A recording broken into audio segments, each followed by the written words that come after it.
Olá, seja bem-vindo a mais um episódio do AjaCast, o meu, seu, nosso espaço de reflexão, onde mais uma vez seremos surpreendidos com uma história real, com um testemunho que nos edifica, que nos fortalece em nossa fé, consciente de cada vez mais precisamos da ajuda do autoconhecimento, mas de estarmos em ação.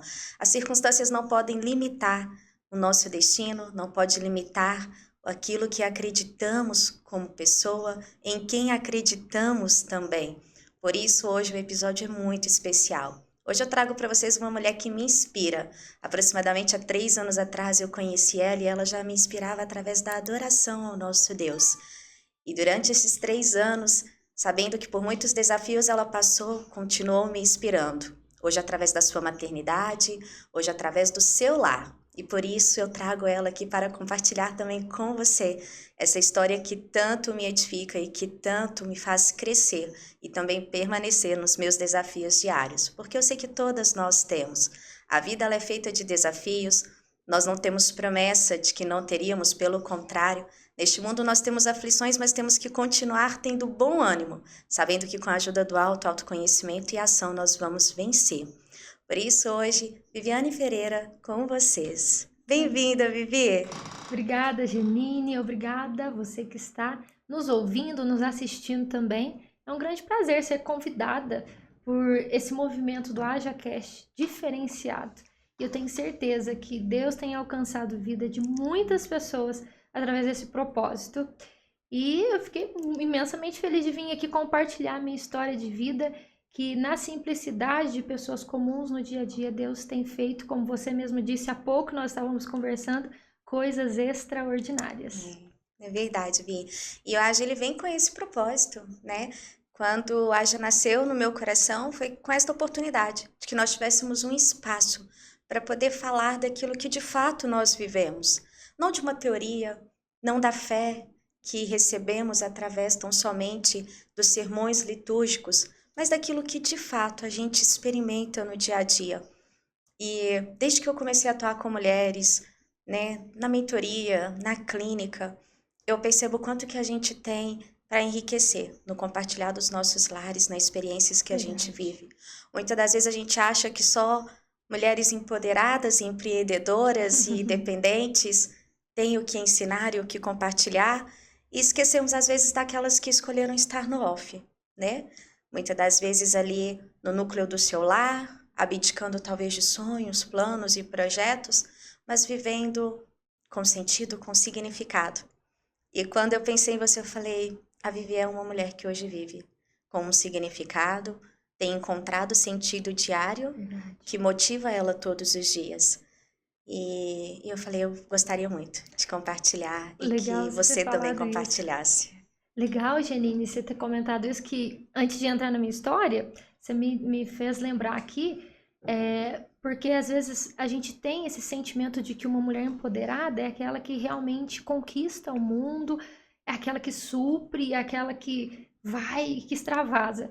E eu, por muitos anos, eu atuei na área corporativa, e antes de contar, né, toda a minha história aí, só voltando um pouquinho, eu tive uma carreira muito promissora, muito promissora. Então, eu viajei o Brasil todo, tive essa oportunidade através de uma empresa onde eu atuava, tive uma atuação em contratos corporativos, aprendi muito, geria uma equipe e para mim estava extremamente o quê? Cômodo, porque a gente encontra um pouco de comodidade no poder. E isso realmente me empoderava. E aí hoje, né, vou contar para vocês a minha história. Hoje eu me sinto uma mulher empoderada de verdade. Porque o empoderamento não é você ganhar mais do que o esposo, não. Não.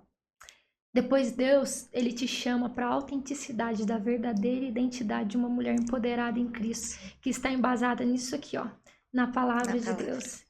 E até, né, já quero aproveitar e citar um versículo aqui que eu sou apaixonada nele e ele tem diversas distorções sobre ele e interpretações, mas que está lá em 1 Timóteo 2,15, eu vou pegar aqui uma tradução atualizada que fala, mas a mulher será salva tendo filhos, se ela com pureza continuar na fé, no amor e na dedicação a Deus. Amém. Que maravilhoso. Amém. Mulheres tenham mais filhos. Gente, eu ouvi isso neste final de semana, em uma conferência em que eu estava, e foi como um apelo mesmo: mulheres tenham mais filhos. Hoje, cada vez mais a gente vê um discurso, né, de que a maternidade aprisiona muitas mulheres com um desejo velado de serem mães e com medo de não darem conta, de se sentindo inseguras na sua maternidade. Mas deixa eu te falar, enquanto você não viver a experiência de ser mãe, você não vai sair deste lugar que te aprisiona. Verdade. Existe um lugar que te apresenta um amor verdadeiro, um amor incondicional que se aproxima muito do amor que a gente recebe de Cristo Jesus. E eu posso dizer com toda certeza que este amor ele é experimentado na transformação que a maternidade gera em nós, mulheres. Então tenha filhos, pelo bem da nossa sociedade, pelo bem do mundo, das próximas gerações, da sua família. Hoje eu quero deixar aqui esse incentivo: tenha filhos. E hoje, nos dias, né, que nós estamos tão difíceis, as pessoas, eles falam assim, por favor, não tenham filhos, não. Se tiver no máximo 2. Sim. Porque filho dá trabalho, os dias são difíceis. Mas, se nós estivermos embasados num Cristo verdadeiro, que nos dá as diretrizes, porque fácil não é. E eu falo desde o casamento, sendo cristão ou não, casamento é casamento. Maternidade, ela é maternidade por si só, em qualquer circunstância. Sim. Só que a base de tudo isso é quando a gente realmente traz Cristo para o centro e fala assim, não, Senhor, me dá a devida sabedoria, a devida direção para coordenar tudo isso. Porque nós, enquanto mulheres, nós nos cobramos muito. Não sei se você é assim, eu me cobro muito. Mas hoje eu me cobro em outras vertentes do que eu me cobrava antes. Eu me cobrava antes de ter uma excelente performance comercial. Eu me cobrava em ter uma excelente performance de equipe. Hoje, é até estranho falar isso, mas eu me cobro como ter uma melhor performance de uma mulher sábia que edifica o lar e de ser aquela mãe que vai marcar a vida dos meus filhos, sabe? E tem algo que eu sempre falo, que Deus não me prometeu uma maternidade perfeita, sabe? Porque toda mãe, você passou também uma experiência, né? De UTI, né? Eu me Sim. recordo que você contou pra nós, né? Quando nós nos conhecemos há 3 anos atrás. E ser mãe de UTI é muito difícil, né? E quando a gente tem alguns percursos no meio do caminho que nos impossibilita de viver aquela maternidade perfeita, aquela tão sonhada, parece que você se sente a pessoa mais impotente. Só que aí eu volto para esse versículo que eu acabei de ler, que está em 2 Timóteo 2,15, que realmente a maternidade ela te salva de uma forma que ela te aproxima de Deus. Ela te santifica, Janine. Mas Vivi te santifica? Como assim? Se você entender o propósito disso tudo, ela te traz para uma santificação e para uma comunhão que antes você jamais viveria. Porque você começa a compreender as coisas do alto. Sim. Né? E nessa maternidade que te aproxima de Cristo, ela também resgata a sua identidade. Exato. Eu falo isso porque, assim, antes, né, de ter essa mudança geográfica na minha vida de BH para Poços, eu não exercia a maternidade. Eu terceirizava a maternidade. E terceirizar é diferente de delegar. Terceirizar é quando você entrega para um terceiro a responsabilidade de dar conta daquela demanda e de dar resultado. Delegar é quando você coloca uma parte. E a minha maternidade, ela era terceirizada. Então, ou as minhas filhas ficavam integral na escola, ou elas estavam integral com uma babá, com qualquer outra pessoa que não fosse eu. E quando eu fui viver a maternidade, a minha primogênita já estava com 4 anos, a caçula com 2 anos, eu vi que eu estava vivendo um processo de resgate de mim mesma. E neste aproximar mais de Cristo, eu estava também me tornando a semelhança e a imagem dele. Por quê? A gente não pode ser imagem e semelhança de uma pessoa que nós não conhecemos. Eu não posso refletir aquilo que eu não conheço. Para mim, refletir uma imagem e semelhança, eu tenho que me identificar com ela. E para mim me identificar, eu tenho que conhecer. E quando eu vim para Poços e eu vim para dentro da minha casa, eu comecei a viver a maternidade. Confesso que para mim foi um desafio enorme. Para mim não tinha Longe de todo sentido mundo, né? não tinha sentido, não tinha significado, porque eu fui criada dentro, né, do discurso de que o sentido e o significado tinha nos estudos, na profissão e no que eu iria ter como resultado, e a maternidade não. Até porque a referência que eu tinha era de uma maternidade muito pesada, muito sacrificial, Sim. né? Tipo, e quando eu fui viver minha maternidade, eu vivi esse processo de libertação, sabe? E é interessante que, assim, hoje eu olho para as minhas filhas e eu sei que elas têm a minha referência de uma mulher. E escutar hoje elas, com 8 anos e 6 anos, falando que elas querem casar e ter filhos, me dá uma convicção de que hoje eu estou no caminho certo. Legal. Eu posso ainda não ver o resultado, porque eu não vivo a maternidade perfeita. Nem existe maternidade perfeita, né? Eu acho que é uma romantização que tem. Mas eu vivo com propósito, sabe? E quando eu escuto elas falando que elas vão casar, que elas vão ter filhos, eu falo, estamos no propósito. Estamos no caminho. Porque o que elas vierem a fazer vai ser escolha delas. Mas ter uma família, viver uma maternidade, vai fazer parte da identidade delas. Eu achei interessante quando você falou que, de certa forma, a maternidade te deu também uma identidade. É que muitas das vezes, quando a gente fala de identidade, a pessoa pensa naquilo que ela faz ou naquilo que ela tem, e não aquilo que ela é. E a maternidade, ela é identidade, porque nós somos mães. Nossos filhos podem ir embora, nós vamos continuar sendo mães. Eles podem estar presentes, nós vamos continuar sendo mães. Nós podemos, se aprover o Senhor, levar-nos antes dos nossos filhos, mas nós vamos continuar sendo mãe. E aquilo que nós somos, independente das circunstâncias, faz parte da identidade. O que eu faço e o que eu tenho, não. Posso deixar de fazer? Sim. Posso deixar de ter. Mas quando eu entendi que a maternidade fazia parte da minha identidade, eu não terceirizei mais. Porque a gente não pode terceirizar quem nós somos. Verdade. Né? Isso para mim foi libertador, sabe? Hoje eu posso delegar, às vezes leva na escola, vou ter um compromisso, ou então busca na escola. Isso é delegar, mas terceirizar não. Até porque você falou uma coisa muito interessante que eu vim pensando sobre isso.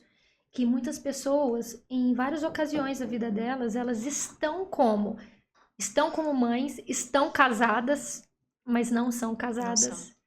E não são mães. Então elas. E a posição de estar e não ser é exatamente isso. Então, em quanto tempo que a gente acorda? E aí a gente vai tendo a Bíblia como referência da nossa vida, a palavra de Deus como referência, porque, ponto, é o caminho, é a verdade e é a vida. É daqui que a gente extrai o que a gente precisa para seguir em frente. E a gente vai vendo que a novidade de vida a gente só encontra aqui. Porque até abordando, né, já entrando um pouco dentro da minha história, né, até já tô antecipando aqui, contando só uns flashes da minha história, dentro dessa maternidade perfeita, eu fui tentante, como você que está me ouvindo, você que está me assistindo, existe, né, várias tentantes hoje que estão aí, eu fui uma tentante, e eu ficava numa determinada paranoia de que, não foi o primeiro, ai não, vai dar certo o segundo. Aí não deu certo o segundo, vou no terceiro. Aí o primeiro morreu, o segundo morreu, vou contar minha história, né? E aí nós vamos tentando, como se fosse algo assim, não, eu só vou tentar.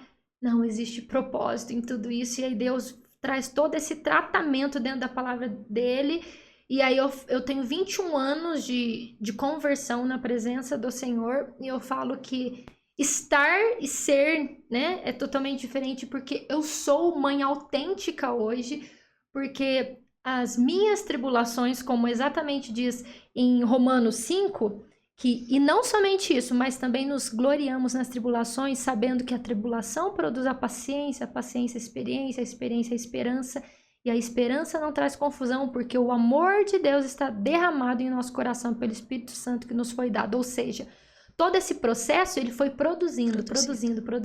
Você, Janine, eu, Viviane, nós somos produto de algo. Você que está nos assistindo, você é produto de algo. E aí, olha que interessante, nós não somos produto daquilo que deu certo. Nós somos produto daquilo que deu errado. Mas que, se nós estivermos em Cristo, produziu tudo isso em nós. Gerou paciência. Produziu tribulação, a tribulação produz paciência, a paciência esperança, a esperança perseverança. E aí um detalhe que diz o último versículo que não trouxe confusão, porque aquele que está em Cristo Jesus, ele tem a paz que excede todo entendimento. Só que não é fácil chegar nesse nível. Nós estamos falando aqui que é o que voltando, de uma experiência extraordinária. Só que a experiência extraordinária, ela é extraída na dor. Que coisa interessante, né? Sim.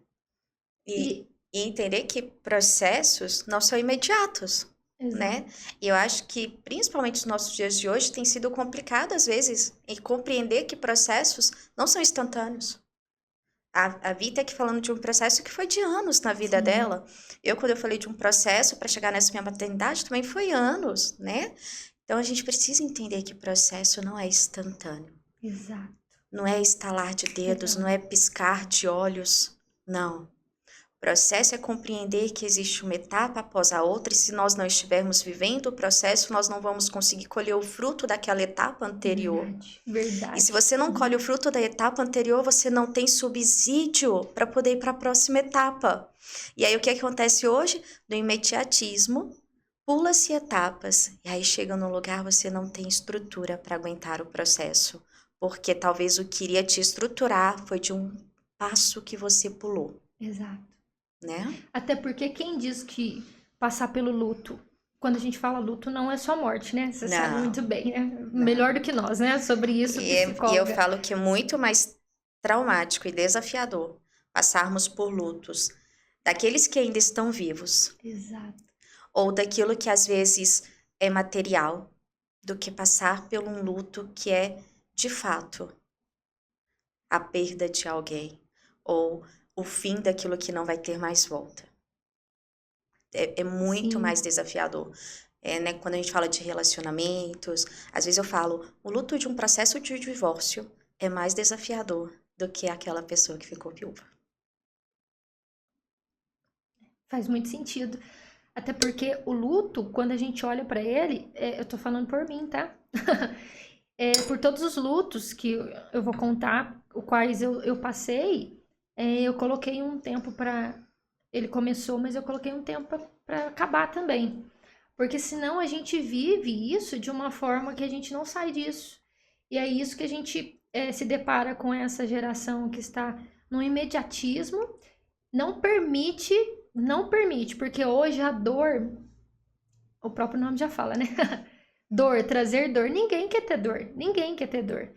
Então, permitir ter uma dor de modo que aquilo vai te aperfeiçoar é uma coisa muito complicada.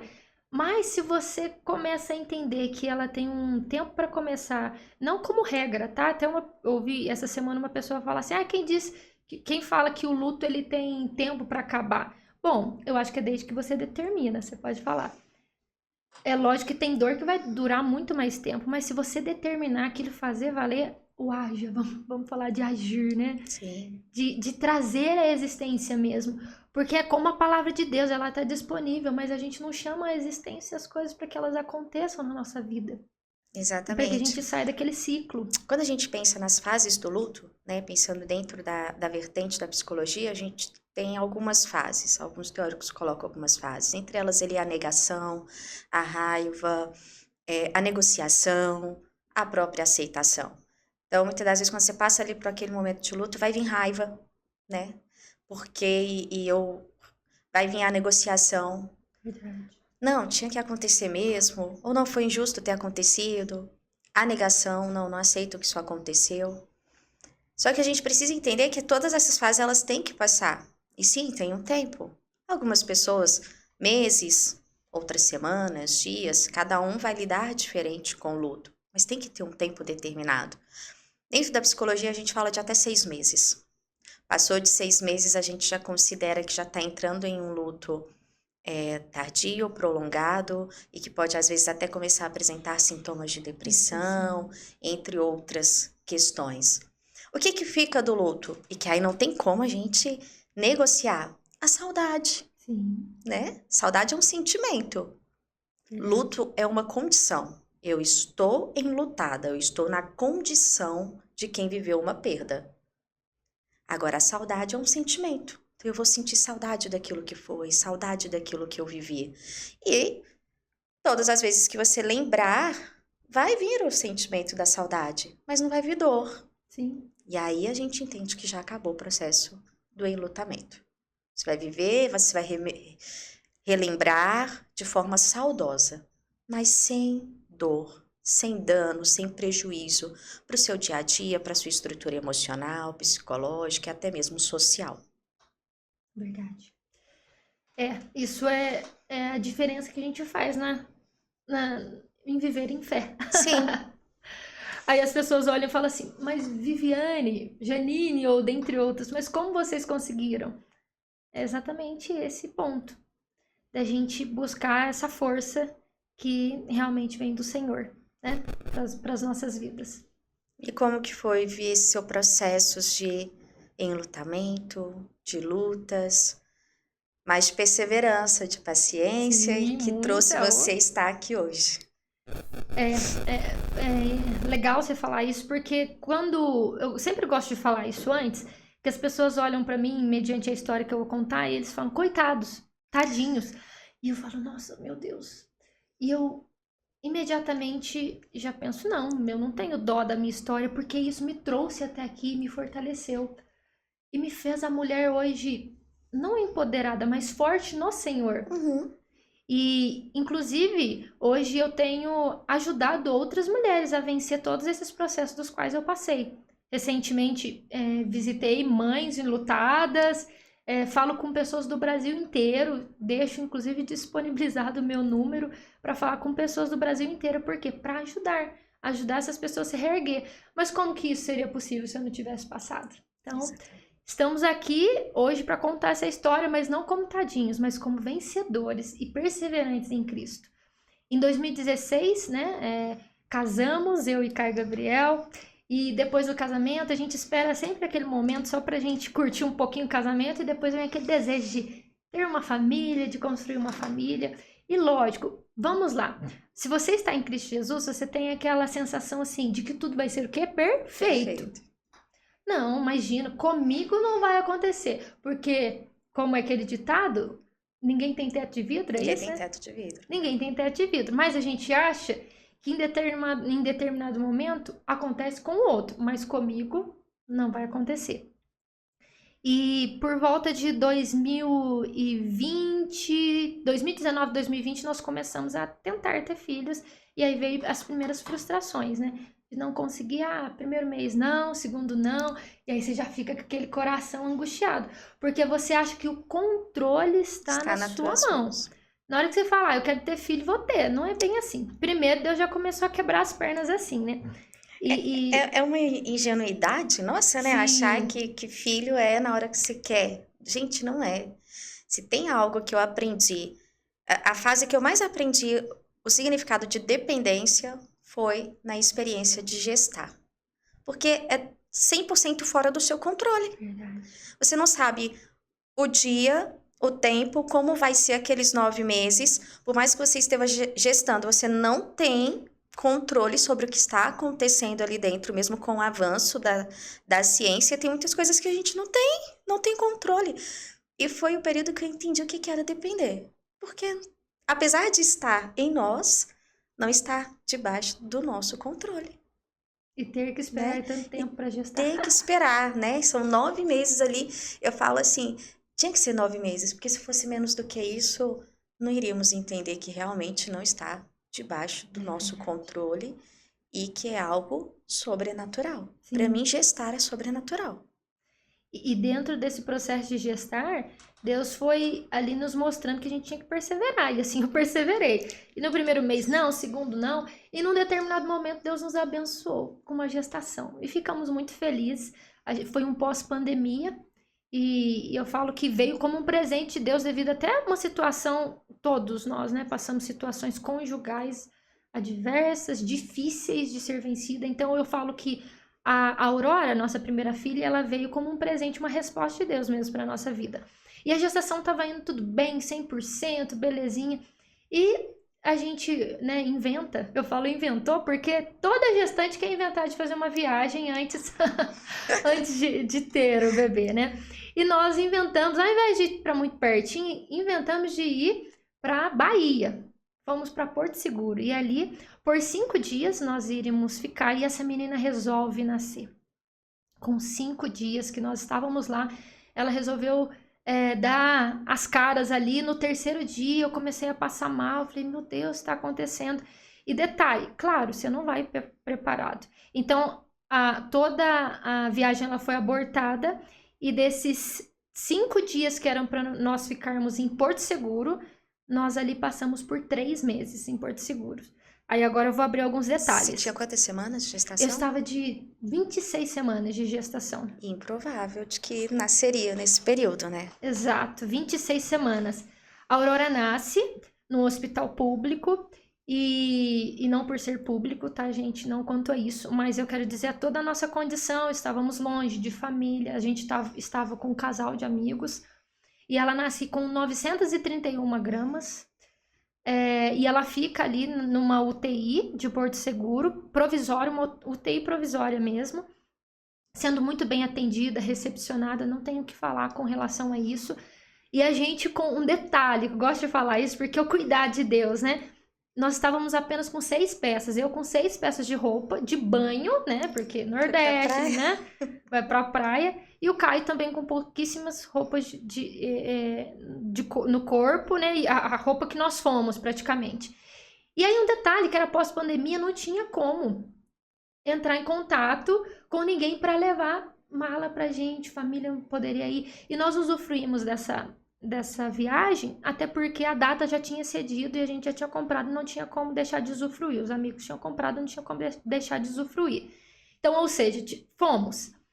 Tá, passamos todo esse processo com a Aurora lá em Porto Seguro, e ela desenvolvendo, e a gente já todo contente, logo nós estamos indo embora, a família acompanhando, todo mundo torcendo, e eu, meu Deus, que aventura nós estamos vivendo aqui, sendo guardados, cuidados pelo Senhor, e faltando pouco pra gente vir embora, a Aurora ela começou a inchar muito, inchar, e a gente não entendeu o que estava acontecendo, e os médicos falaram, mãe, nós identificamos um canal arterial, uma veia no coração, um canal arterial que não fechou devidamente devido à prematuridade, que ela nasceu de 26 semanas.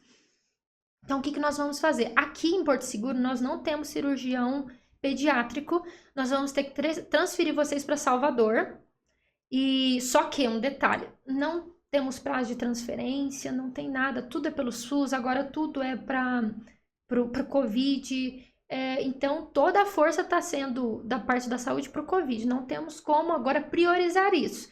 Nesse momento a gente vai contornar toda a situação e cuidando dela da forma que nós pudermos. O fato de não fechar esse canal arterial no coração fazia com que todos os outros órgãos dela descompensassem, não funcionasse devidamente. Então, dando o devido inchaço, e aí o coração não mandava sangue para os outros órgãos, então foi complicando o caso dela. Dentro de poucos dias, debaixo de muita oração, conseguimos uma transferência pública para o Hospital Martagão Gesteira em Salvador. Chegando em Salvador, nossa, ficamos muito felizes com o cuidado de Deus, porque a gente viu o cuidado de Deus, porque pais relataram de transferências chegarem assim com 2, 3 meses. E eu falei, ela não vai aguentar, ela vai morrer, porque não tem recurso. Chegamos no hospital em Salvador e um detalhe, só poderia ir na transferência, né, do voo. E aí eu falei, amor, mas e agora? Eu não sei nem pegar um ônibus dentro de uma cidade grande para andar sozinha, que dirá pegar um avião para ir. E eu falei, vai com ela e eu vou dar um jeito. Ele falou, não, vamos comprar passagem aqui e você desce no aeroporto. E aí um dos primeiros pontos de milagre, do cuidado de Deus que eu gosto de citar, e eu gosto de referir esse detalhe, Janice, porque eu falei, Deus, eu vou entrar naquele aeroporto em Salvador, dá até um nó na garganta de falar. Eu não tenho ninguém. Eu vou dormir no aeroporto. Por quanto tempo? Eu não tenho ninguém. E aí o cunhado da minha irmã, eles são da congregação, e ele simplesmente fez uma ligação para um ancião em Salvador, e esse ancião falou assim, só me fala como que ela tá, fala para ela que eu tô com uma camisa vermelha, e para ela me esperar na porta, porque ela vai dormir na minha casa, eu vou receber essa mulher, e nós vamos cuidar deles aqui. Ele nunca ouviu falar de mim. Uau. E simplesmente dentro do carro, no momento em que eu encontrei ele, eu não vou negar pra você que eu não tava com medo, porque, né, você chega lá, não conheço uma pessoa, me apresentei, eu fui quietinha dentro do carro e ele falou, olha, eu não sei porquê, mas a gente tem eles têm por tradição ajudar os próprios irmãos da comunidade, né? Mas Deus me incomodou e Deus me trouxe que eu precisava acolher vocês na nossa casa. Eu não conheço a tua história, ele não conhecia nada. E ali, naquele momento, eu contei a nossa história para ele, o porquê de nós estarmos lá. E ali ele me acomodou na casa dele. E eu cheguei, ele tinha preparado um quarto, tinha preparado água, tinha preparado comida. E eu me senti como profeta. Sabe quando o profeta chega na casa? Sendo recepcionado em uma casa. E sendo recepcionada numa casa, eu falei, Deus, obrigada, eu vou ter um banho quente. Uau. E ele falou, olha, eu estou indo para outra cidade, para casa da minha filha. Meu filho tá aqui e eu tô dando a chave da minha casa para você. Tem um carro disponível com gasolina, com todo o recurso que você precisa, comida na geladeira e você não vai te faltar nada. Quem poderia fazer isso? Só Deus. Só Deus. Não vai te faltar nada. E eu assim meio perplexa, com medo, porque a gente fica, eu falei, Deus, mas eu não conheço esse homem, eu não sei. E a esposa dele me recebeu também, o filho. E o filho ficou disponível o momento que a gente ficou lá. No dia seguinte, o Caio chegou de transferência com a Aurora pro hospital. Fizemos a internação e essa UTI é aquela UTI que eles falam humanizada, que você fica ali o tempo todo com a criança. Então eu me internei com ela, fiquei o tempo todo com ela. E foram fazer a cirurgia. Foi uma cirurgia de sucesso, 40 minutos de cirurgia. Muito tranquilo, falou, mãe, foi muito tranquilo, tal. Dentro de, no máximo, 15 dias, vocês já estão indo embora. Que é só uma questão de compensação do organismo dela para vocês irem embora. Falei, maravilha, aquela alegria, aquele contentamento. A esperança chegou. A esperança chegou, oh, glória a Deus. E tudo sendo encaminhado, direcionado por Deus e sendo supridos. Detalhe, o tempo todo, o tempo todo. Gente, eu gosto de mencionar isso porque eu não tinha um tostão.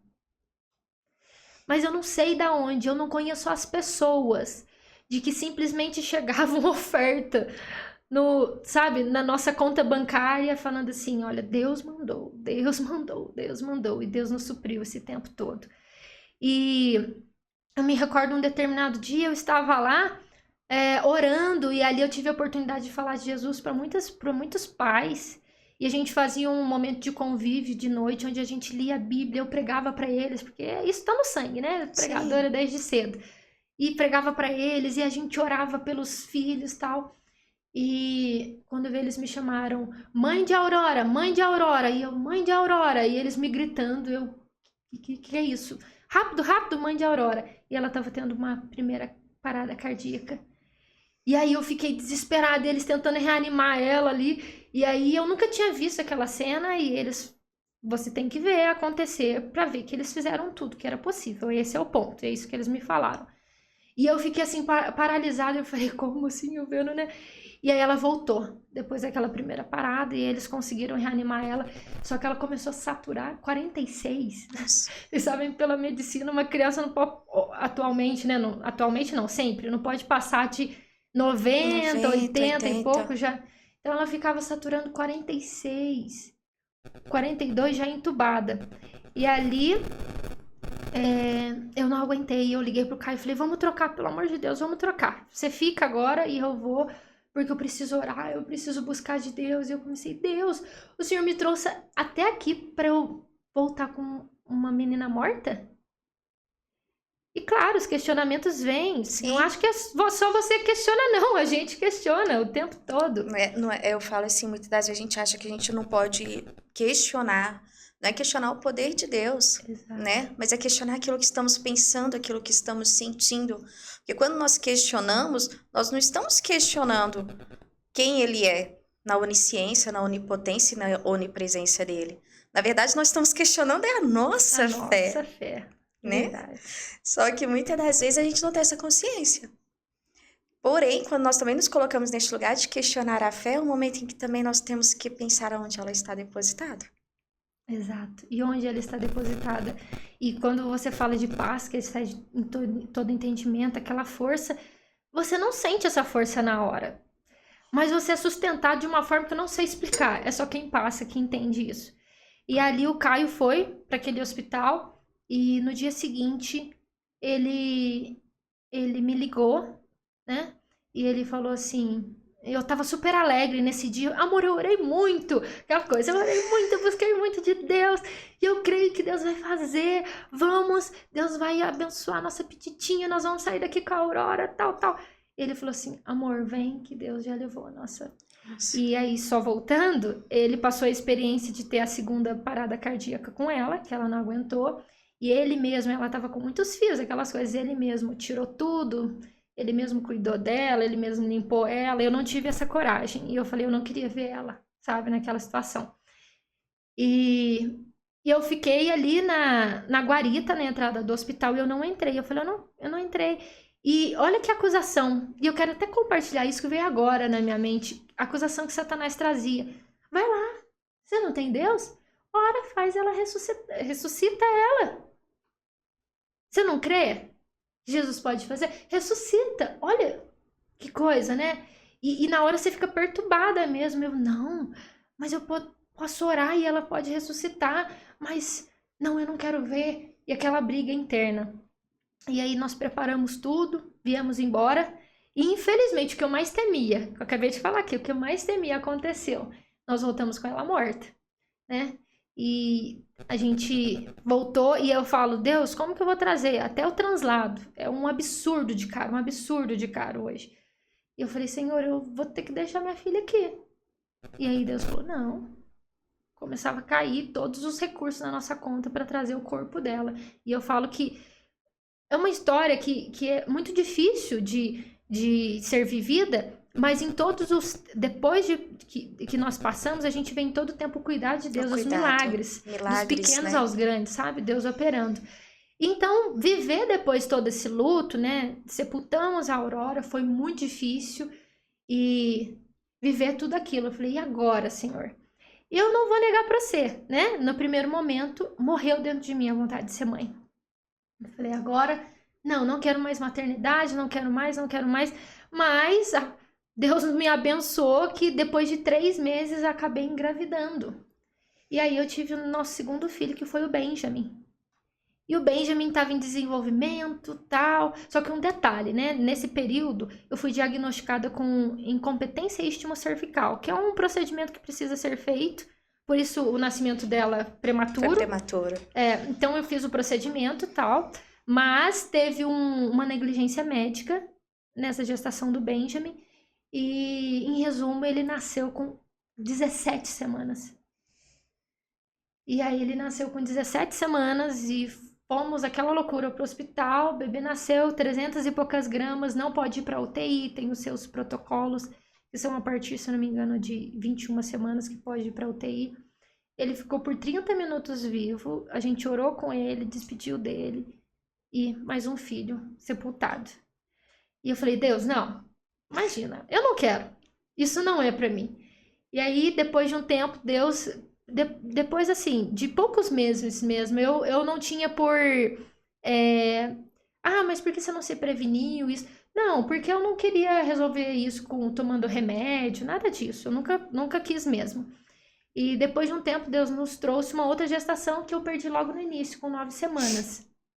Eu falei, olha, agora eu não quero de verdade mesmo. 3, Deus já dá... E um detalhe, o sonho do Caio sempre foi ser pai.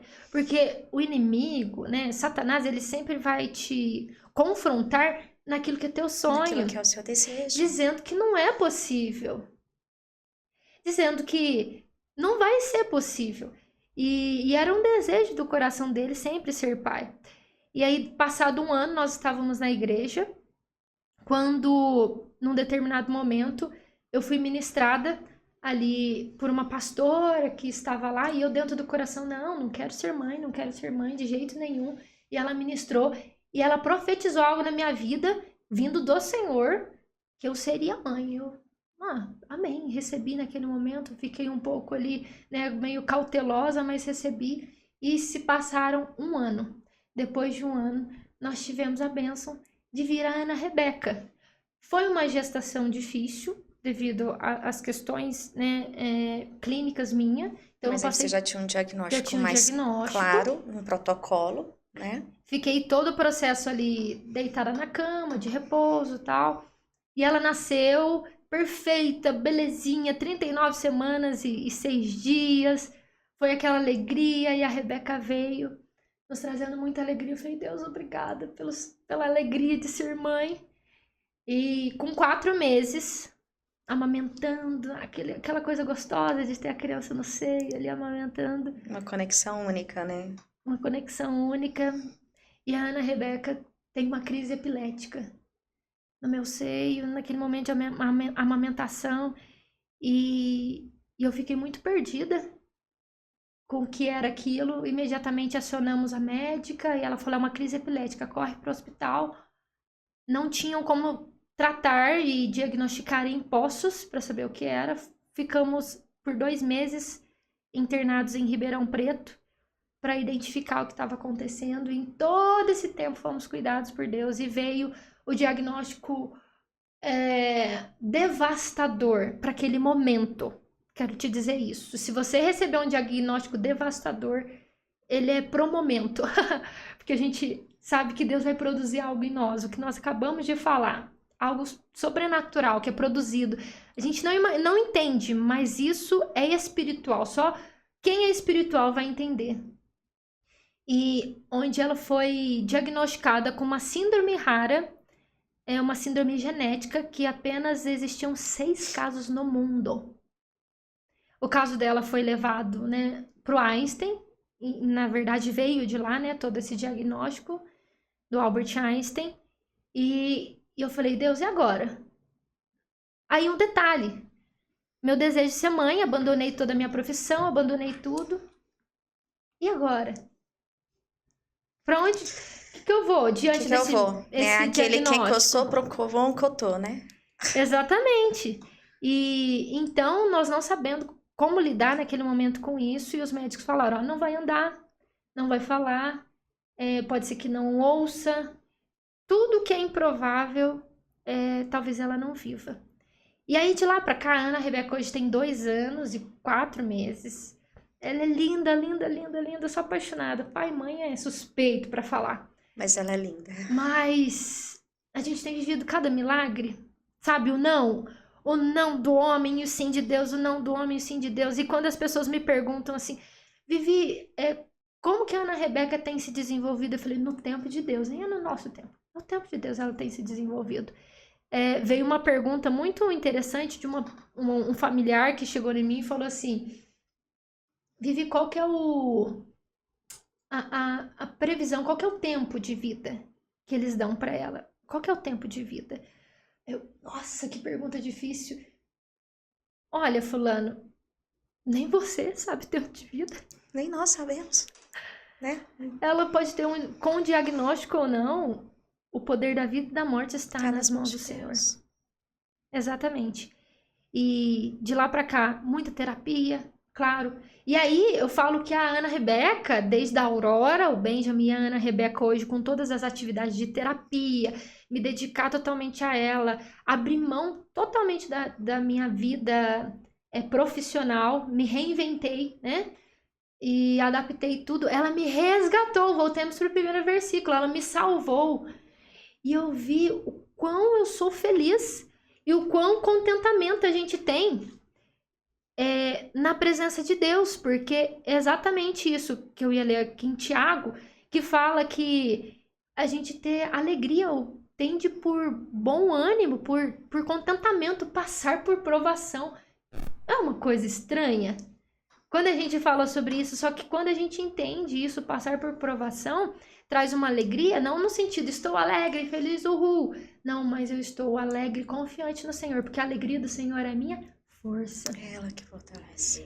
E é ela que fortalece. Então eu coloco a mão na cabeça dela diariamente, eu e Caio, eu profetizo, eu falo, filha, você vai andar, filha, você vai falar, filha, você vai ouvir, filha, você vai enxergar, filha, eu profetizo que você vai ganhar muitas almas. De que forma? Eu não sei. O agir é de Deus, a forma é do Senhor. Mas através da fé nós temos estimulado, sabe? Eu tenho contado a minha história em diversos âmbitos, né, para várias pessoas. E eu até no meu Instagram eu coloco diariamente ali o que a gente vive. A gente coloca, gente, ela conseguiu fazer pegar alguma coisa. Gente, ela piscou diferente. Ela conseguiu o controle cervical com 2 anos de idade.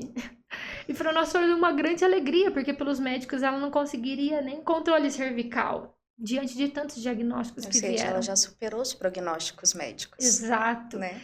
Então, quando eu falo de ter uma maternidade perfeita, Deus não me prometeu uma maternidade perfeita, nem um casamento perfeito.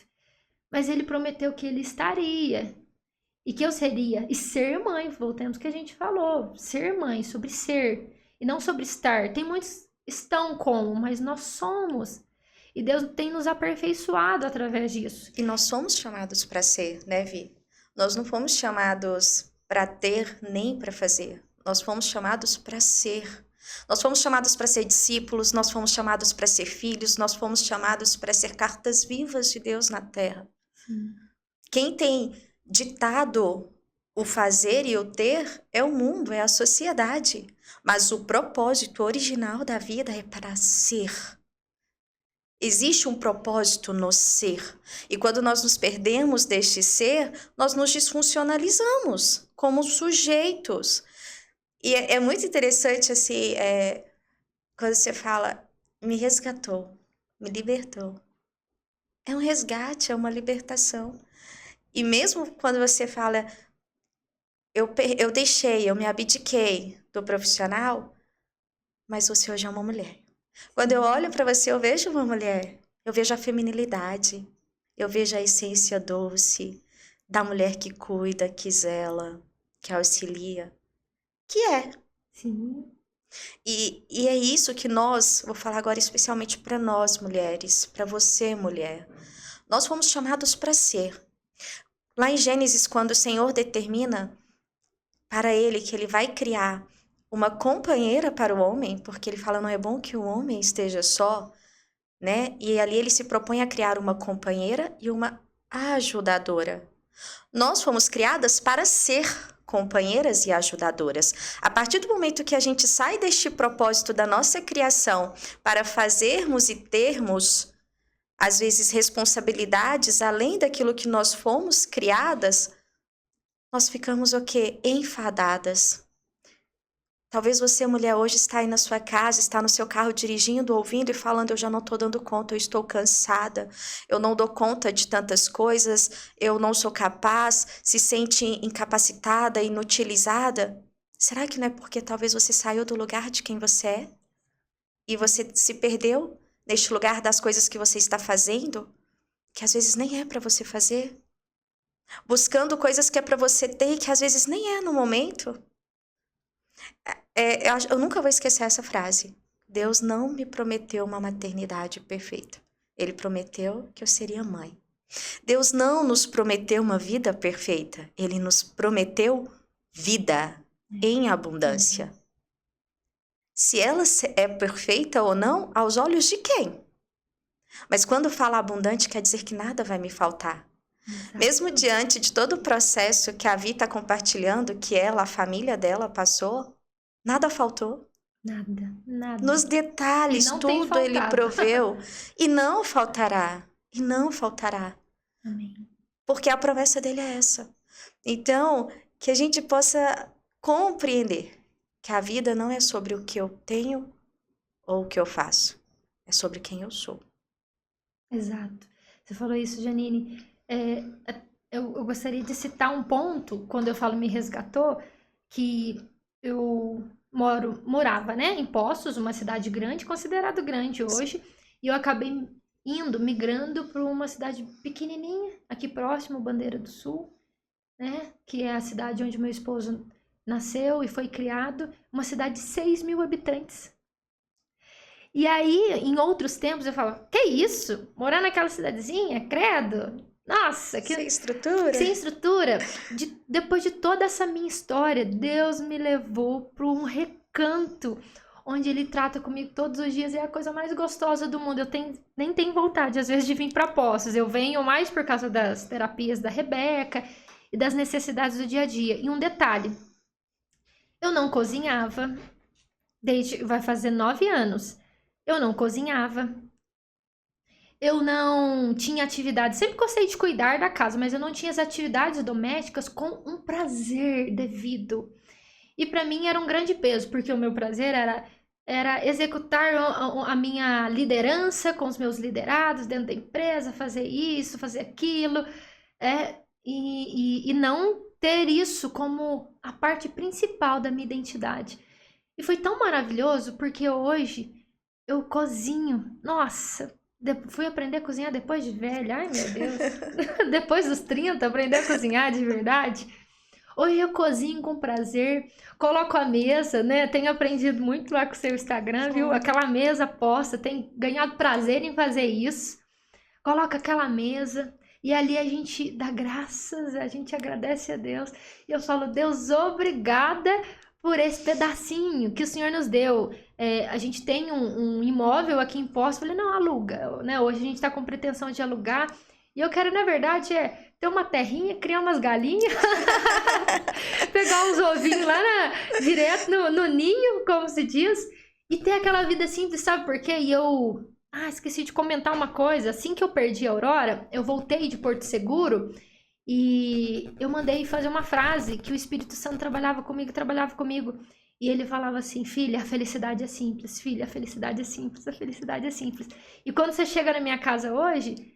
Tem, na entrada da minha casa, tem uma frase assim na parede. A felicidade é simples. Mas não por ser uma frase bonita. Na verdade, porque o Espírito Santo trabalhou aquilo comigo. Eu cheguei com a determinação de dar todas as minhas roupas. Porque o Espírito Santo, o Senhor, me sustentou com 8 peças de roupa. E eu vi que não era necessário ter mais roupas do que aquilo. E eu abri meu guarda-roupa quando eu voltei de Salvador... E eu falei assim, Caio, eu vou dar esse tanto de roupa. E eu dei muita roupa, dei muita roupa, dei muita roupa. Eu falei, isso aqui fica, isso fica, isso fica, isso fica. Dá isso aqui. Tanto é que eu sou extremamente desapegada. E principalmente depois de todas essas nossas histórias, eu sou mais desapegada ainda. Não é que eu não me importo, mas voltemos para 2 Coríntios 4,17, que diz assim, porque a nossa leve e momentânea tribulação produz para nós um peso eterno de glória muito excelente, não atentando nós nas coisas que se veem, mas nas que se não veem, porque as coisas que se veem são temporais e as que não se veem são eternas. Quando o Senhor nos diz que a nossa leve e momentânea tribulação, você pode falar, Senhor, o Senhor está tirando com a minha cara. Tô passando um perrengue danado, o Senhor fala isso como leve e momentânea tribulação. Que sabedoria quando a gente entende o poder da palavra, que ele tá falando assim, filho, você tem uma eternidade. Quando a Aurora morreu, Janine, eu questionava o Senhor, Senhor, cura ela, cura, o Senhor pode fazer. O Senhor pode curar cego, o Senhor pode fazer paralítico andar, o Senhor pode curar um câncer, que é um canalzinho, uma veia, um canal arterial pro Senhor, não é nada. E aí, depois de um tempo, o Senhor tratou no meu coração, você não pediu para curar ela? Eu curei. Porque a morte também é uma cura. A morte é uma cura. Afinal, o que nós entendemos que aqui a morte é um fim, com Cristo, para quem crê, para quem crê. É o começo, é o início de uma nova vida. E ali ela foi curada por uma vida onde não vai ter mais dor, onde não vai ter mais tristeza. E isso é só na eternidade para com Ele. Mas só quem tem fé compreende que Ele curou da maneira dele. E a maneira dele, ela é boa, perfeita e agradável. O melhor que ele poderia fazer para a Aurora, ela levá-la. Porque se ela continuasse aqui, ela viveria aflições, tristeza e tribulações, por leves e momentâneas que fosse. Mas enquanto nós estivermos no mundo, é isso que nós temos. E por que é leve e momentânea? Porque com Ele é leve, Ele não nos dá mesmo mais do que nós podemos suportar, se nele estivermos. E momentânea, porque todo dia passa. Bom ou ruim, todo dia passa. Todo dia passa. Não existe alegria perpétua, nem tristeza infinita. Por isso que tem até aquela música que fala, o choro dura uma noite, a alegria vem pela manhã. É para compreendermos que tudo na vida é momentâneo.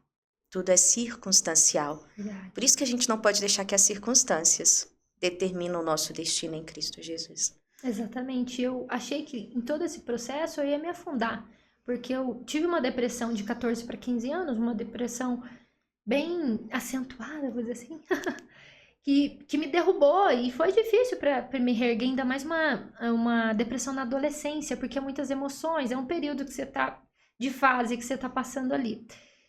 E eu falo para você que já teve uma depressão, assim como eu, já tive não só um, mas outros processos de depressão e que estou vencendo e venço todos os dias. E é como um adicto ou uma pessoa que todos os dias tem que falar só por hoje. Só por hoje. E, sabe, quando eu me vejo naquele momento de uma tristeza profunda, tentando, sabe, tomar o meu coração, eu não deixo.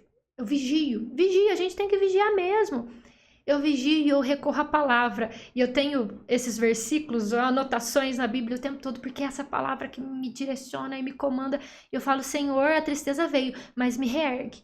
Vamos lá, o dia passou, exatamente. O choro dura uma noite, mas a alegria ela vem pela manhã. Às vezes a manhã de algumas pessoas, eu não sei se a tua manhã ela pode durar um dia, ou a tua manhã pode estar durando 2 anos, ou talvez, sei lá, o choro teu pode estar durando 1 mês, 3 meses, mas creia que amanhã de todo mundo vai chegar. Amanhã do Senhor chegou na minha vida. Amém. E ele me resgatou. Quando eu achei que eu ia entrar na depressão da primeira filha, e ele usou pessoas, os meus pastores, que eu amo eles, usaram irmãos, usaram toda uma rede de apoio mesmo, sabe? Vivi, você fez terapia? Eu não fiz terapia. E eu sou a favor de quem faz. Porque a terapia resgata, viu, gente? Ajuda muito, ajuda a mulher a pôr pra fora, falar muita coisa. Então procure mesmo, porque é muito bom. Mas eu tenho a minha forma hoje de buscar o meu refúgio. Sim. Talvez seja uma forma de você, mulher, você que está nos ouvindo e nos assistindo, de encontrar também uma forma de se resgatar. Talvez a forma de eu me resgatar nos dias maus é lendo a palavra, orando, me retirando em solitude, colocando um louvor, aquele louvor que toca o coração e buscar Deus. Mas para você pode ser que funcione diferente, tá tudo bem. O importante é que nós sejamos resgatados todos os dias. Sim, e você compreendeu o caminho. Você foi para a ajuda do alto, conectou-se na sua fé com Cristo. Você permitiu se autoconhecer, entender de fato quem é essa Vivi, que mulher eu sou. Eu não sou uma profissional. Eu sou uma mulher, eu sou filha, eu sou mãe, eu sou esposa. E você não parou. Você está agindo, você está em ação, você está em uma vida em movimento. Isso é essencial. A gente está caminhando aqui para o fim, mas antes eu gostaria que você abrisse essa lembrança e eu entendo agora com maior clareza por que eu fui direcionada a este simples objeto. Que lindo! Lar é onde o coração se forma. Lar é onde o coração se forma, Vivi. É exatamente isso. E o Senhor, Ele te levou para o seu lar, né? Que hoje é esse cantinho de refúgio que te dá vontade de criar galinhas, de colher ovinhos. É o lar. É onde que lindo, amém. Corações têm sido formados, fortalecidos, conectados.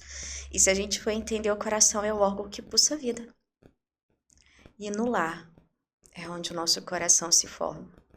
O lar é onde dá impulso para uma vida de paz, de harmonia. Então, cada vez mais eu compreendo que é importante entendermos quem nós somos como mulheres e compreender que quando nós entendermos quem nós somos, nós vamos ser convidadas a ir para os nossos lares. Amém, verdade. E ali nós vamos colher frutos inimagináveis de contentamento, que vai gerar em nós também gratidão. Exato. Tá? Então, hoje eu creio que assim como a felicidade é simples, e na felicidade do teu lar, ali também corações têm sido fortalecidos e vão ser alcançados. Amém. Amém. Não sabemos quando a Ana Rebeca vai andar, mas sabemos que a história dela já anda em lugares que talvez os nossos pés nunca vão pisar. A história dela já ecoa talvez aonde as nossas vozes não chegariam se não fosse através dela. Então ela já anda, ela já fala, ela já testemunha, convida de uma forma improvável e extraordinária, porque é assim que ele faz. Amém. Tá? E quando se fala isso, a gente não entende que dentro do lar da gente tem tudo que a gente precisa, né? Quantas pessoas passam por essas situações e falam, primeira coisa, eu vou largar, eu vou separar do marido, eu vou me perder, eu vou passar alguma coisa no pescoço, eu vou... Claro, passa várias coisas na cabeça, mas mesmo em meio às tribulações, Deus fez prevalecer o lar, o casamento. Quando ninguém estava lá, ele estava lá. Tava lá. Os dois esposos estavam lá. O esposo Cristo e o esposo que me deu essa aliança e sustentou em todo o tempo, dizendo que tudo ia ficar bem. Quando a gente vê essas histórias de diagnósticos, a gente vê muitos lares sendo desfeitos, pais abandonando, os índices são altíssimos, altíssimos, de abandono de filhos, porque os pais têm uma dificuldade, quando eu falo pais, homens, né, eles têm uma dificuldade de encarar isso mesmo e ter também porque os pais são aquele que primeiro tem um preconceito de encarar isso de aceitar. De aceitação. E aí, quando houve essa aceitação, eu falo que o casamento fortaleceu mais ainda. E eu falo que eu o amo mais ainda do que antes. Uau. Coisa incrível, né? Obrigada por ter me convidado. Gratidão, gratidão mesmo. Gratidão. Obrigada, assim, foi muito especial. Foi uma semana de tribulação, mas é porque Jesus está preparando esse momento aqui, desse bate-papo.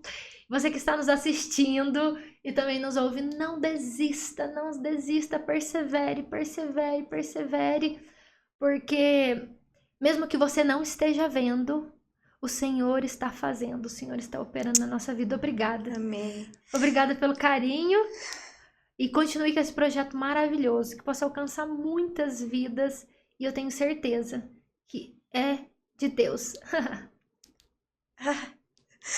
Tô emocionada. Ai. Então vamos lá, Vi, uma palavrinha para ajuda do alto. Oh, meu Deus. Já falei tantas coisas assim, né, que agora você me pegou.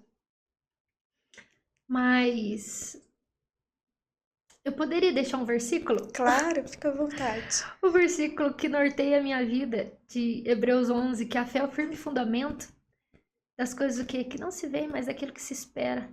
Exatamente como eu falei, aquilo que você não tá vendo, mas Deus está fazendo, Deus está operando no íntimo, no íntimo, no íntimo. É um processo. É um processo que Deus está preparando e aperfeiçoando mesmo na nossa vida.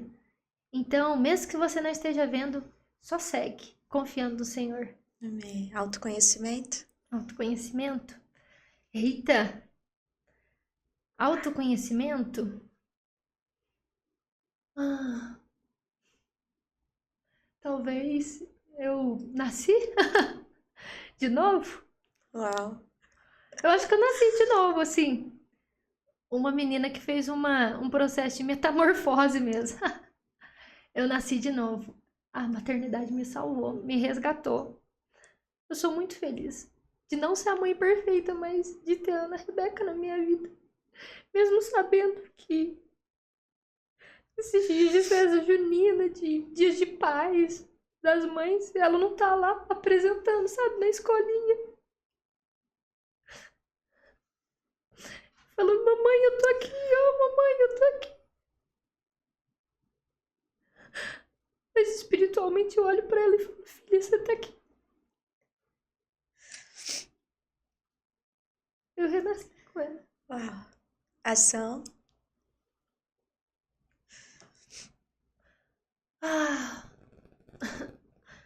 Talvez continuar profetizando. Profetiza, filho do homem, profetiza. Profetiza aos vales de ossos secos. Profetiza. Profetiza. Amém. Não precisamos ser perfeitos para ser suficientes. Não. E você é suficiente para o que ela precisa hoje. O Caio é suficiente para o que ela precisa hoje. Porque, na verdade, quando a gente entende que o que um filho precisa é de amor, presença e segurança, nós nos tornamos suficientes quando nos dispomos a dar. Então, obrigada. Obrigada a você que se dispôs a nos ouvir nesse episódio de hoje. Se este testemunho te edificou, se de alguma forma ele fez sentido e trouxe significado para a sua vida, para que você não desista, mas para que você persevere com paciência, mesmo nas momentâneas tribulações da vida, se inscreva no canal, curte, compartilhe essa história e nos acompanhe. Porque uma vida de verdade, uma vida real, que acontece no movimento do Haja, ela é extraordinária.